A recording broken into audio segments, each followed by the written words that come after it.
Hello বন্ধুরা, তোমাদেরকে আরেকটা নতুন ভিডিওতে স্বাগতম। আজকে আমরা ক্লাস 4 এর এই যে 48 পাতা আছে, এই 48 পাতা থেকে অঙ্কগুলি করব। এখানের এই অঙ্কগুলো মূলত আমাদেরকে যে যোগ বিয়োগ করতে হবে, চারটি সংখ্যার যোগ কিংবা তিনটি সংখ্যার যোগ। এখানে মূলত বেশিরভাগ চারটি সংখ্যার যোগ বিয়োগই আমাদের করতে হবে। চলো তাহলে আজকের অঙ্কগুলি শুরু করি। দেখো আমাদের এখানে এই প্রথম দিকের অঙ্কটাই কি বলে দিয়েছে, বলছে আমাদের গ্রামে বলছে 2403টি মাটির বাড়ি আছে।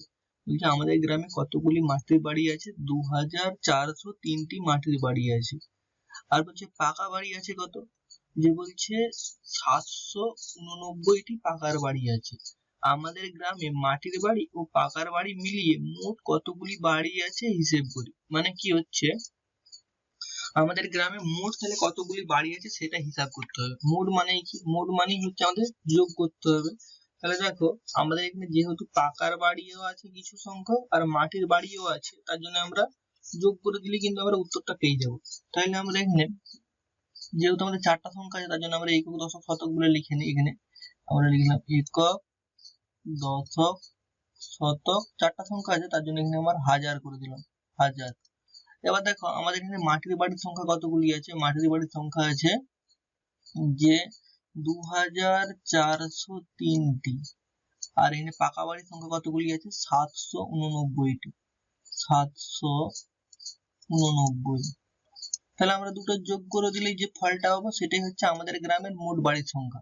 তাহলে 9 3 12 2 হাতে থাকে 1, 1 এখানে আসলো, 8 1 9, 7 4 11 1 হাতে থাকে 1, এই হচ্ছে হাতের একটা যোগ হয়ে গিয়ে 3 হয়ে গেল। তাহলে কত আমরা উত্তর পেলাম যে 3192টি বাড়ি আছে। আমাদের গ্রামে কতগুলি মোট বাড়ি আছে, যে 3192টি বাড়ি আছে। তাহলে আমরা কি লিখবো, যে আমরা লিখবো যে অতএব, এখানটায় লিখবো আমরা যে অতএব যে আমাদের গ্রামের মাটির বাড়ি ও পাকার বাড়ি মিলিয়ে মোট, শুধু এই কত জায়গায় কত লিখবো, যে 3192টি বাড়ি আছে। কতটা কেটে দিলাম, টি বাড়ি আছে, আর হিসাব করে এটা লিখবো। তার মানে কতটা লিখবো আমরা, যে আমাদের গ্রামের মাটির বাড়ি ও পাকা বাড়ি মিলিয়ে মোট 3192টি বাড়ি আছে। ব্যাস এতটুকু লিখে দিলে আমাদের অঙ্ক এখানে শেষ। তাহলে আশা করছি তোমরা বুঝতে পেরেছো। চলো তাহলে আমরা এর পরের দাগের অঙ্কটা চলে যাই। পরের দাগের অঙ্কটা আমাদেরকে কি বলে দিয়েছে, বলছে কি দেখো যে দুই এর অঙ্কটা আমাদের বলছে কদমতলার তাঁতিপাড়া ফুটবল খেলা চলছে। কদমতলা একটা তাঁতিপাড়া, সেখানে ফুটবল খেলা চলছে। বলছে খেলার শুরুতে বলছে 3607 জন দর্শক এসেছিল। প্রথমে আমাদের দর্শক মানে খেলার শুরুতেই আমাদের মাঠে দর্শক ছিল কত, যে 3607 জন দর্শক এসেছিল। কিন্তু বৃষ্টি শুরু হয়, মানে এবার লোক খেলা দেখতে এসেছিল, এবার বৃষ্টি শুরু হয়ে গেছে। বৃষ্টি শুরু হয় 1 ঘন্টা পরে বলছে কিছু দর্শক মাঠ ছেড়ে বাড়ি চলে গেছে, মানে ঘরে চলে গেছে, বৃষ্টির জন্য ভিজে গেছে, তার জন্য বাড়ি চলে গেছে তারা। বলছে এখন আবার বলছে মাঠে দর্শক গুনছে লোকে, বলছে এখন দর্শক আছে 2729 জন দর্শক মাঠে বসে আছে। তাহলে 1 ঘন্টা পরে কতজন দর্শক বাড়ি চলে গেল হিসেব করি। তাহলে দেখো এখানে নিশ্চয়ই কমে গেছে। আমাদের খেলার শুরুতে দর্শক ছিল কত, খেলার শুরুতে দর্শক ছিল, আমরা এখানে একক, দশক, শতক, হাজার বলে লিখে নিই। খেলার শুরুতে আমাদের দর্শক ছিল কত, যে 3607 জন দর্শক ছিল আমাদের খেলার শুরুতে, এতগুলো দর্শক ছিল। এবারে দেখো বৃষ্টি হয়ে গিয়ে কিছু দর্শক পালিয়ে গেছে। এবার তারপরে আবার ক্লাবের লোকরা সব গণনা করছে যে কতগুলো দর্শক আছে। চলে যাওয়ার পরে বলছে যে আমাদের 2729 জন দর্শক আছে। তাহলে 1 ঘন্টা যে বৃষ্টিটা হয়েছিল, তাহলে এই 1 ঘন্টা পরে কতজন দর্শক বাড়ি চলে গেছিল সেটা নির্ণয় করার জন্য কি হচ্ছে, যেহেতু আমাদের দর্শক কমে গেছিল তার জন্য আমরা বিয়োগ করে দিলেই আমরা কিন্তু উত্তরটা পেয়ে যাবো। তাহলে আমরা এখানে বিয়োগ করে নিই। আচ্ছা এখান থেকে এটা বিয়োগ করতে পারবো না, এটা 7 এটা 9 বিয়োগ করতে পারবো না, এখানে শূন্য, এখান থেকে ধারও নিতে পারবো না, তার মানে এখান থেকে আমরা ধার নেবো। তাহলে এটা হয়ে গেল আমাদের 5, এটা হয়ে গেল আমাদের 10, 10 তো এবার দেখো 10 থেকে ধার নিতে পারবো, তাহলে এটা হয়ে গেল আমাদের এখন 9, আর এখানে হয়ে গেল কত 10, আর এখানে 7, তাহলে 17 হয়ে গেল। তাহলে এবার 17 থেকে 9 বিয়োগ করবো, 17 থেকে 9 বিয়োগ করলে আমাদের কত হচ্ছে 8। আচ্ছা এবার এখানে 9 থেকে 2 বিয়োগ করব 7। আচ্ছা দেখো 7 থেকে 5 5 থেকে 7 বিয়োগ যাবে না, তাহলে আমরা এখান থেকে ধার করে নেব। তাহলে এখানে হয়ে গেল আমাদের 2, এখানে হয়ে গেল আমাদের 1 15। তাহলে এখানে 8 7 15 হয়, আর এখানে 0। তাহলে কতজন দর্শক বাড়ি চলে গেছে? যে 878 জন দর্শক কিন্তু বাড়ি চলে গেছিল। তাহলে আমাদের ছিল এটা কত? আমাদের ছিল এটা খেলার আগে মোট দর্শক, খেলার 1 ঘন্টা পরে বৃষ্টির পরে দর্শক এইটা। তাহলে বাড়ি চলে গেছে কতজন? বাড়ি চলে গেছে আমাদের যে 878 জন বাড়ি চলে গেছে। তাহলে আমরা এখানে কি লিখবো? যে 1 ঘন্টা পরে কত জায়গায় লিখবো? যে 878 জন দর্শক বাড়ি চলে গেল। হিসেব করতেও আমরা কেটে দেবো, লেখার দরকার নেই, এখানে পূর্ণচ্ছেদ হয়ে গেল আর আমাদের উত্তরও হয়ে গেল। তাহলে আশা করছি তোমরা এই দুটো অঙ্ক বুঝতে পেরেছো। চলো তাহলে আমরা পরের দাগেতে চলে যাই। দেখো আমাদেরকে 3 দাগের অঙ্কটায় কি বলেছে? বলছে কি যে আমাদের পাড়ার গ্রন্থাগারের জন্য বলছে কি 1289টি ছোট গল্পের বই, 807টি উপন্যাস ও 271টি কবিতার বই কেনা হবে। তাহলে মোট কতগুলি বই কেনা হবে হিসেব করি। তাহলে কি হচ্ছে দেখো, কত বই কিনবো আমরা? দেখো আমরা ছোট গল্পের বইও কিনবো, উপন্যাসও কিনবো, কবিতার বইও কিনবো। তাহলে সেই সংখ্যাগুলো যদি আমরা যোগ করি তাহলে আমরা বলতে পারি যে মোট কতগুলো বই আছে বা কেনা হবে।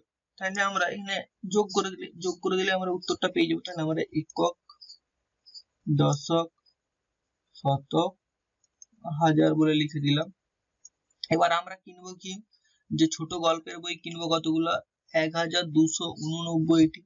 1289টি আমরা ছোট গল্পের বই কিনবো। উপন্যাস কতগুলি কিনবো? এই যে আমাদের উপন্যাস 807টি উপন্যাস কিনবো। আর আমরা কবিতার বই কিনবো কতগুলো?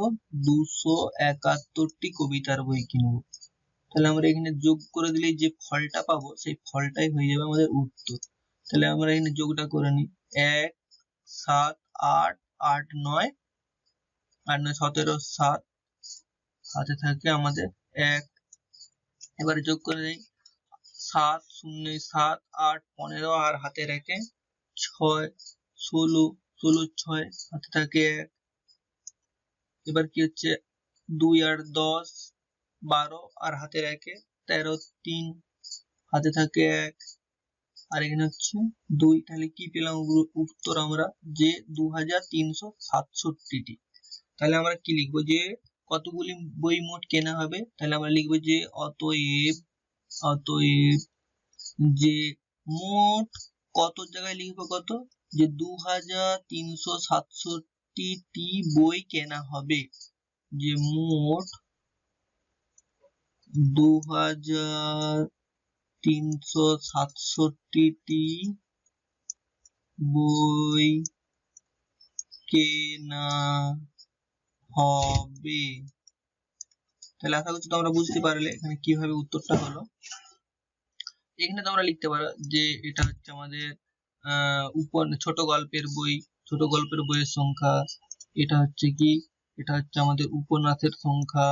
আর এটা হচ্ছে কি আমাদের? এটা হচ্ছে আমাদের কবিতার সংখ্যা, কবিতার বইয়ের সংখ্যা। সব এগুলো সব বইয়ের সংখ্যা। ঠিক আছে, তাহলে চলো তাহলে আমরা পরের জায়গাতে চলে যাই। পরের জায়গার অঙ্কটাই কি বলছে দেখো।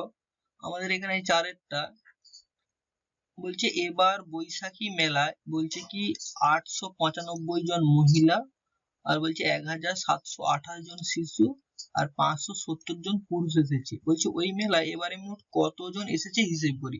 তাহলে কি হচ্ছে, আমরা যদি 3টা যোগ করে দিই তাহলে আমরা কিন্তু বলে দিতে পারবো যে কতজন এসেছে, কতগুলো মহিলা, কতগুলো শিশু আর কতগুলো পুরুষ। তাহলে আমরা এখানে একক, দশক, শতক, হাজার। এবার দেখো এবছর ওই বৈশাখী মেলায় মহিলা এসেছে কতজন? যে 895 জন মহিলা। এরপরে কি দেখো শিশু এসেছে কতজন? শিশু এসেছে আমাদের যে 1728 জন শিশু এসেছে।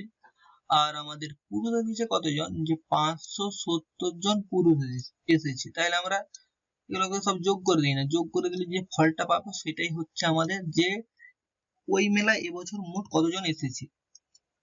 তাহলে এখানে কি হচ্ছে 8 0 0 এই 8 0 8 8 5 13 3 হাতে থাকে আমাদের 1। এবারে কত হচ্ছে 9 1 10 হাতের 1 10, এখানে হচ্ছে 10 2 12 হয়, সাথে 19 19 এর 9 হাতে থাকে আমাদের 1। এবার দেখো 8 এখানে হাতের 1 9 9 এখানে 7 16 16 5 21 21 এর 2 লিখলাম, হাতে থাকে 21 এর 1 লিখলাম, হাতে থাকে 2, আর এই 2 আর 1 এ 3। তাহলে আমাদের এখানে দেখো মোট কতজন মেলায় এসেছে এবছর, যে 3193 জন আমাদের মেলায় এসেছে। তাহলে আমরা কি লিখতে পারি, যে অতএব আমাদের লিখবো যে ওই মেলায় এবারে মোট কত জায়গায় লিখবো কি, যে 3193 জন এসেছে। তাহলে আমরা কি লিখবো, যে অতএব যে ওই এই আছে এটা, এই মেলায় এবারে যে মোট 3193 জন এসেছে। তাহলে ব্যাস, এটা করে দিলে আমাদের উত্তর শেষ এখানে। ঠিক আছে, তাহলে আশা হচ্ছে তোমরা সব বুঝতে পারতেছো। তাহলে পরে দেখার অঙ্কগুলোতে আমরা চলে যাই। দেখো আমাদের এই 5 এর দাগের অঙ্কটা কি বলছে, বলছে আমার মা আমার জন্য কি বলছে, যে 120 টাকা দামের স্কুলের শার্ট ও 175 টাকা দামের প্যান্ট কিনবে। বাবা মাকে 1000 টাকার একটি নোট দিলেন। মা বাবাকে কত টাকা ফেরত দেবে হিসেব করি। তাহলে দেখো আমাদের এখানে কি বলছে, আমার মা আমার জন্য একটা স্কুলের শার্ট মানে জামা একটা প্যান্ট কিনবে, যেটা জামাটার দাম হচ্ছে 120 টাকা আর প্যান্টের দাম হচ্ছে 175 টাকা। এবার কি বলছে, বাবা মাকে 1000 টাকা নোট দিলেন। এবার বলছে মা বাবাকে কত টাকা ফেরত দেবে। তাহলে আমরা প্রথমে কি করব, যে আমার জন্য যে জামাটা কিনবে আর প্যান্টটা কিনবে, সেই জামা প্যান্টের যোগ করব, যে টাকাটা হবে সেই টাকাটা যোগফলটাকে আমরা কি করব, 1000 টাকা থেকে বিয়োগ করব। তাহলে আমরা বলতে পারবো যে কত টাকা ফেরত পাবো। ঠিক আছে, কেন জামা প্যান্টের দামের চাইতে বাবা মাকে বেশি টাকা দিচ্ছে, 1000 টাকা দিচ্ছে তার জন্য। তাহলে আমরা প্রথমে কি করব, প্রথমে আমরা যোগ করে নেব, যে আমাদের একক দশক শতক বলে লিখলাম। এবারে দেখো প্যান্টের দামটা কত, আচ্ছা প্রথমে আমরা স্কুলের শার্টের দামটা, শার্টের দাম হচ্ছে আমাদের 120 টাকা।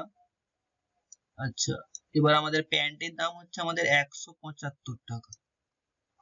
তাহলে প্যান্ট ও শার্টের আমাদের মোট টাকা কত হচ্ছে, প্যান্ট ও শার্ট মিলিয়ে আমাদের মোট টাকা হচ্ছে 5 9 2, তাহলে কত হচ্ছে 295 টাকা। প্যান্ট ও শার্ট নিয়ে আমাদের মোট খরচ, যে প্যান্ট ও শার্টের মোট দাম, প্যান্ট ও শার্ট তৈরি হবে, এটা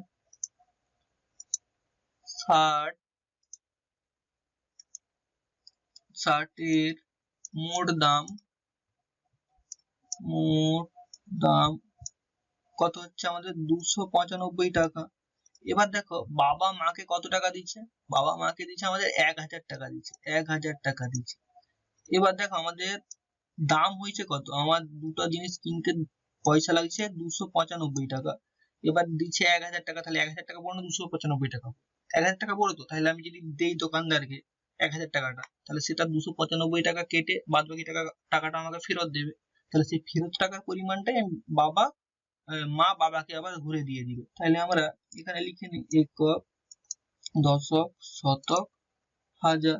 তাহলে আমরা 1000 টাকা থেকে কত বিয়োগ করব, যে 295 টাকা। তাহলে বিয়োগ ফলটা কত হবে, তাহলে দেখো এখানে সব শূন্য আছে, বিয়োগ করা যাবে না, তার জন্য কি করব, আমরা এখান থেকে ধার নেবো। তাহলে এটা হয়ে যাবে আমাদের 10, আবার এখান থেকে ধার নেবো, এটা হয়ে যাবে 9, এটা হয়ে যাবে আমাদের 10, আবার এখান থেকে ধার নেবো, এটা হয়ে যাবে আমাদের 10। ঠিক আছে, তাহলে এবার আমরা কিন্তু বিয়োগ করতে পারবো। তাহলে এখানে আমাদের কি হচ্ছে, উপরে 10 নিচে 5 5, আচ্ছা এখানে কত হচ্ছে আমাদের 4 আর এখানে কত হচ্ছে আমাদের 7, তাহলে কত হচ্ছে আমাদের, আচ্ছা আমার এখানে একটু ভুল হয়েছে, 4 কেন হবে, এটা তো 0 হবে, এখানে 9 এখানে 9, 9 9 0 হবে, এটা আমার এখানে ভুল হয়েছে, 9 9 0 হবে, এখানটা আমার ভুলে গেছে। তাহলে আমাদের এখন দোকানদার আমার মাকে কত টাকা ফেরত দিয়েছে, 705 টাকা ফেরত দিয়ে দিয়েছে। তাহলে এই যে ফেরত টাকাটা এটাই কি করবে, মা বাবাকে ঘুরে দিয়ে দিবে। তাহলে আমরা কি লিখবো, যে মা বাবাকে কত টাকা ফেরত দেবে, মা বাবাকে ফেরত দেবে যে 705 টাকা, 705 টাকা। ঠিক আছে, তাহলে আমাদের এটা হয়ে গেল উত্তর, যে 705 টাকা মা বাবাকে ফেরত দেবে।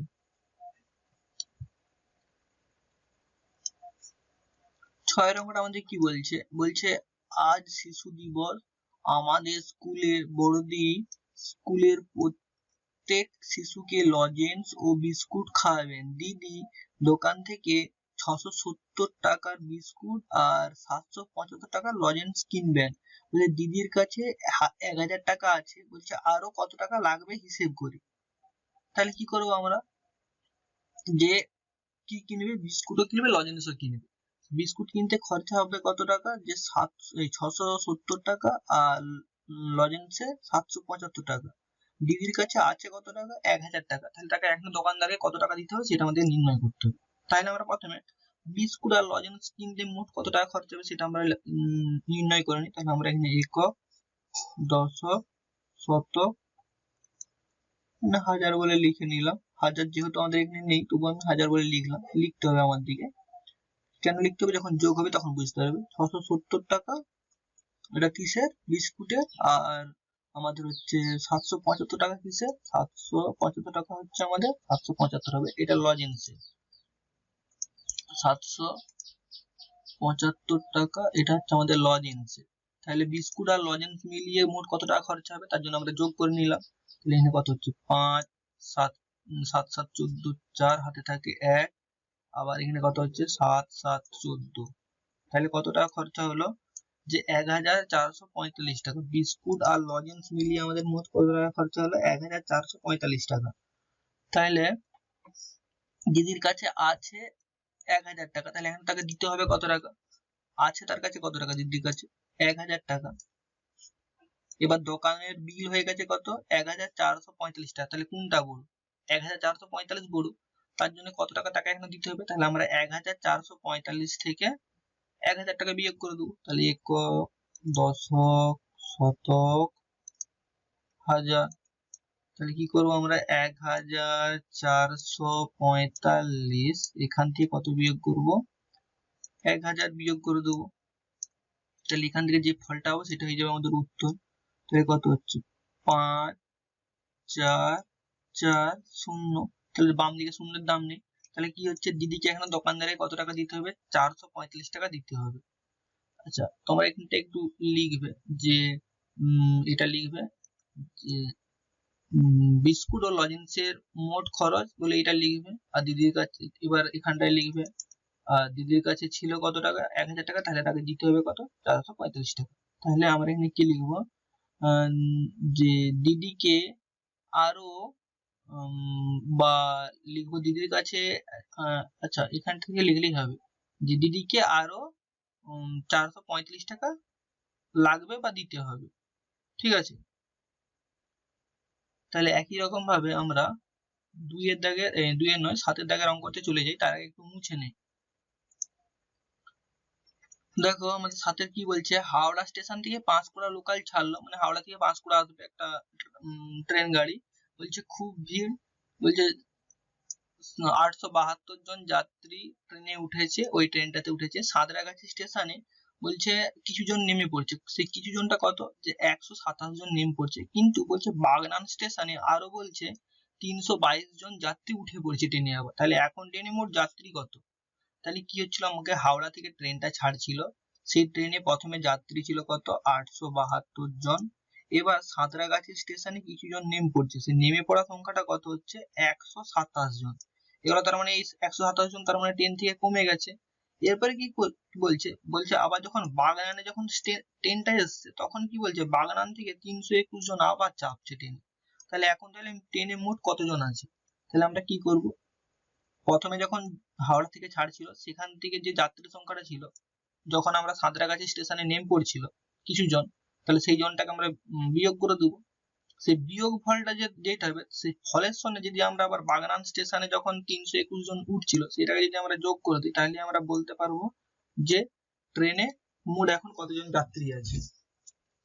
তাহলে আমরা প্রথমে এখানে একক, দশক, শতক বলে লিখে দিলাম। তাহলে হাওড়া স্টেশনে মোট উঠছিল কতজন, মানে মোট ছিল কতজন, 872 জন। এবার যখন সাঁতরাগাছিতে এসে কিছু জন নেমে পড়ছে তার জন্য আমরা বিয়োগ করে দিলাম, 127 জন নেমে পড়ছে তার জন্য আমরা বিয়োগ করে দিলাম। তাহলে এখানে আমাদের বিয়োগফল কত হবে, এটা হয়ে যাবে আমাদের 6, এটা হয়ে যাবে আমাদের 12, তাহলে 7 5 12, এখানে 4, এখানে 7, তাহলে কত হচ্ছে 745 জন ট্রেনে আছে। সাঁতরাগাছি স্টেশনে 100 আমাদের কতজন, 100 বলছি, ভুল বলছি, 745 জন আছে। এবার বাগনান স্টেশনে কতজন উঠছে, বাগনান স্টেশনে উঠছে আমাদের 321 জন উঠছে। বাগনান স্টেশনে উঠছে কতজন, 321 জন। তাহলে 745, তাহলে আমরা একক, দশক, শতক বলে লিখলাম, 745 আর বাগনান স্টেশনে উঠছে 321। তাহলে এটা যদি যোগটা করে নিই তাহলে কিন্তু ফল কত পাবো, 6 6, আচ্ছা এখানে 1000 হয়ে গেছে, তার মানে এখানে আমরা একটা 1000 দেবো, তাহলে 1000 হয়ে গেল। 7 3 10 0 হাই থাকে 1, এই একটা এখানে চলে আসছে। তাহলে কি হচ্ছে, এখন ট্রেনে মোট কতজন আছে, 1066 জন।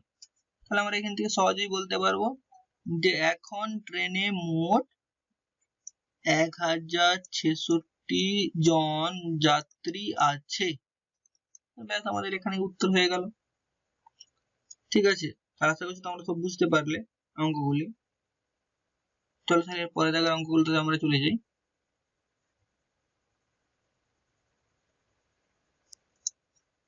দেখো আমাদের এই 8 দাগের অঙ্কটা কি বলছে, বলছে আনোয়ারা বিবি পানের বোরজ থেকে বলছে 200 ভুল বলছি 2800টি পান পাতা তুলছেন। বলছে তিনি 97টি পান পাতা সুভাষকে আর 120টি পাতা মীরাকে দিয়ে দিলেন। বলছে আনোয়ারা বিবি মোট কতগুলি পান পাতা দুজনকে দিলেন, আর বলছে এখনো কতগুলি পান পাতা তার কাছে পড়ে রইল হিসেব করে। তাহলে আমাদের এখানে দুটো উত্তর করতে হবে, যে কতগুলি পান পাতা দুজনকে দিলেন, তার মানে সুভাষকে আর মীরাকে কতগুলি পান পাতা দিচ্ছে আর তার কাছে পড়ে যাচ্ছে এখানে কতগুলি।